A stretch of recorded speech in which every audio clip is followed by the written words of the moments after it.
नमस्कार, जय श्री राम, जय श्री महाकाल दोस्तों। स्वागत है आप सभी का एक बार फिर से आपके अपने चैनल निफ्टी बुल्स पर। आज हम बात करेंगे एक बड़े फाइनेंशियल घोटाले के बारे में जिसने इंडियन स्टॉक मार्केट को हिला के रख दिया है। जी हाँ, मैं बात कर रहा हूँ जेन स्ट्रीट ग्रुप के बारे में। ये एक यूएस बेस्ड ट्रेडिंग फर्म है जो अब सेबी के रडार पर है। इसने कैसे पूरा जो स्कैम किया है, ये सारी डिटेल्स में मैं इस वीडियो में बताऊंगा, और आपको कैसे ऐसी चीज़ों से सावधानी रखनी चाहिए उसके बारे में भी हम बात करेंगे। तो वीडियो को एंड तक ज़रूर देखना, और पसंद आए तो इसको एक लाइक ज़रूर कर देना, शेयर कर देना अपने फ्रेंड्स एंड फैमिली के साथ, ताकि उनको भी ये डिटेल्स के बारे में पता चले। चैनल पर अभी तक नए हो तो इसको सब्सक्राइब करके बेल नोटिफिकेशंस ऑन कर लो, ताकि आपकी लर्निंग्स रुक ना जाए। सबसे पहले समझते हैं कि जेन स्ट्रीट कौन है और क्या है। जेन स्ट्रीट एक US based proprietary trading firm है जो 2000 में स्टार्ट हुई थी, और ये हाई फ्रीक्वेंसी ट्रेडिंग यानी कि एचएफटी एंड अल्गोरिदमिक ट्रेडिंग के लिए फेमस है। दुनिया के 45 से ज़्यादा कंट्रीज में ये ऑपरेट करती है, और इंडिया में जेन स्ट्रीट ने अपनी 4 एंटिटीज़ के थ्रू काम किया है। JSI investments private limited, JSI two investments private limited, Jane Street Singapore PTE limited, और Jane Street Asia trading limited. इनका मेन फोकस है डेरिवेटिव सेगमेंट, खास करके बैंक निफ्टी और निफ्टी 50 जो इंडेक्स है उसके ऊपर ये काम करता है। लेकिन सेबी की इन्वेस्टिगेशन में पता चला है कि इनके ट्रेड्स इतने इनोसेंट नहीं थे जितने वो दिखते थे। चलिए समझते हैं क्या हुआ है इंडियन मार्केट में। सेबी ने 3 जुलाई को एक इंटरिम ऑर्डर जारी किया था जिसमें जेन स्ट्रीट पर इल्ज़ाम लगाया है कि उन्होंने मार्केट मैनिपुलेशन किया, और जेन स्ट्रीट ने जनवरी 2023 से मार्च 2025 तक बैंक निफ्टी और निफ्टी ऑप्शंस में 43,289 करोड़ का प्रॉफिट कमाया, जिसमें से 36,502 करोड़ नेट गेन था। कैसे ये सब किया? सेबी के अकॉर्डिंग जेन स्ट्रीट ने दो मेन स्ट्रेटजीज यूज की थी। सबसे पहला जो स्ट्रेटजी था वो था इंट्राडे इंडेक्स मैनिपुलेशन।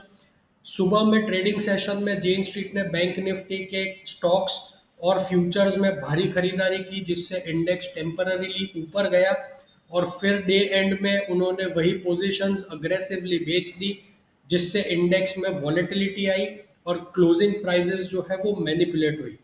दूसरा जो स्ट्रेटेजी उन्होंने यूज किया था वो था एक्सटेंडेड मार्किंग द क्लोज। मतलब ट्रेडिंग सेशन के लास्ट मोमेंट पे लार्ज बाय या सेल ऑर्डर्स डालकर उन्होंने क्लोजिंग प्राइजेस को आर्टिफिशियली चेंज किया, जो डेरिवेटिव्स एक्सपायरी पर सेटलमेंट वैल्यूज पे डिसाइड करता है।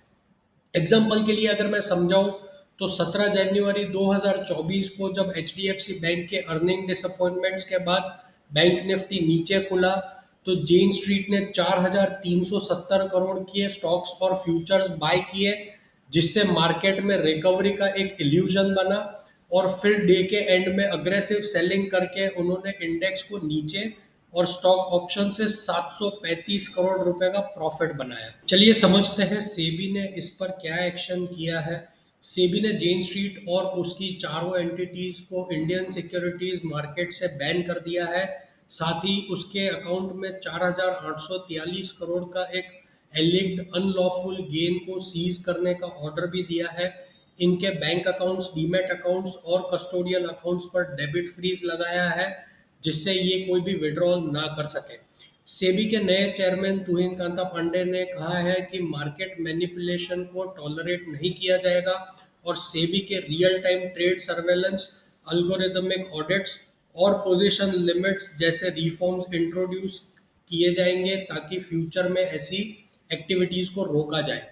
चलिए बताता हूँ कि स्टॉक मार्केट पर इसका क्या असर हुआ है। जेन स्ट्रीट के बैन के बाद इंडियन मार्केट में तगड़ा शॉक देखा गया है।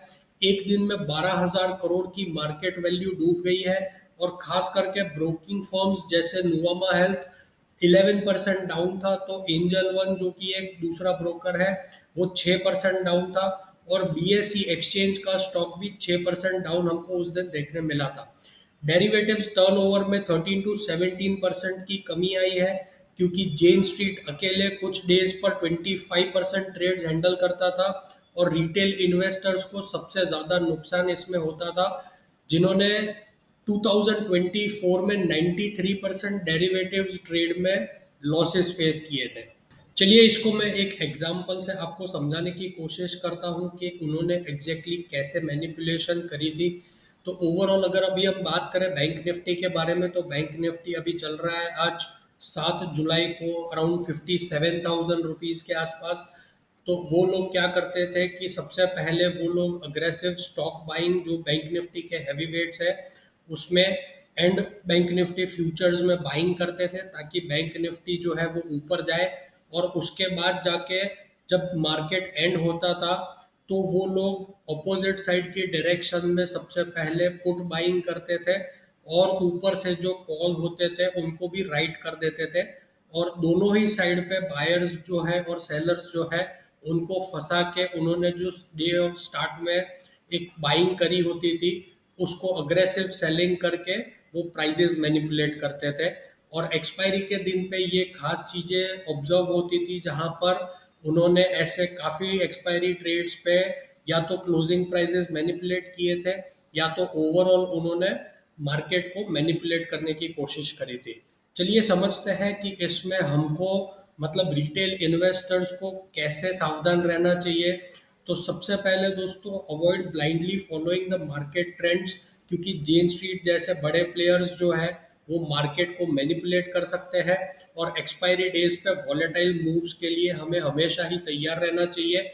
और हमेशा ही हमको अगर कोई भी पोजीशन है जहां पर हमको लगता है कि हेज करने की ज़रूरत है तो अवश्य करना चाहिए, ताकि आप कोई बड़े नुकसान के लिए ना फंसे। दूसरा जो है वो अंडरस्टैंड करना चाहिए हमको कि डेरिवेटिव्स में कितना रिस्क है।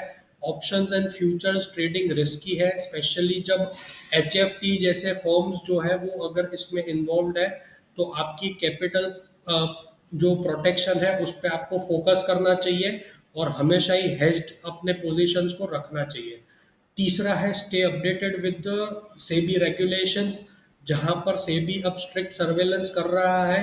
नए रूल्स जैसे पोजीशन लिमिट्स और अल्गो ऑडिट्स के बारे में और जानकारी रखें, ताकि आपको समझ में आए कि आप किस तरह से ट्रेड कर सकते हो और अपनी कैपिटल को सिक्योर रख सकते हो।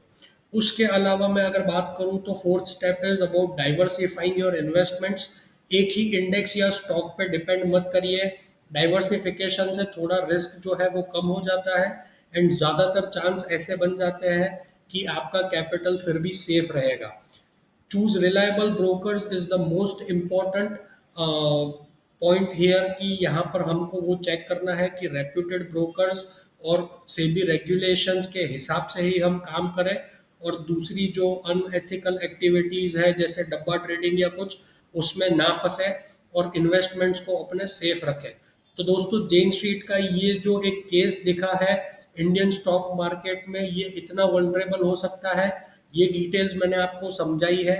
सेबी का ये एक्शन मार्केट इंटीग्रिटी के लिए एक स्ट्रॉन्ग स्टेप है, लेकिन रिटेल इन्वेस्टर्स को हमेशा ही कॉशियस रहना पड़ेगा, क्योंकि आपको लगता है कि क्या सेबी नए रिफॉर्म्स और ये सब चीज़ों से भी आपके इन्वेस्टमेंट्स को बचा पाएगा।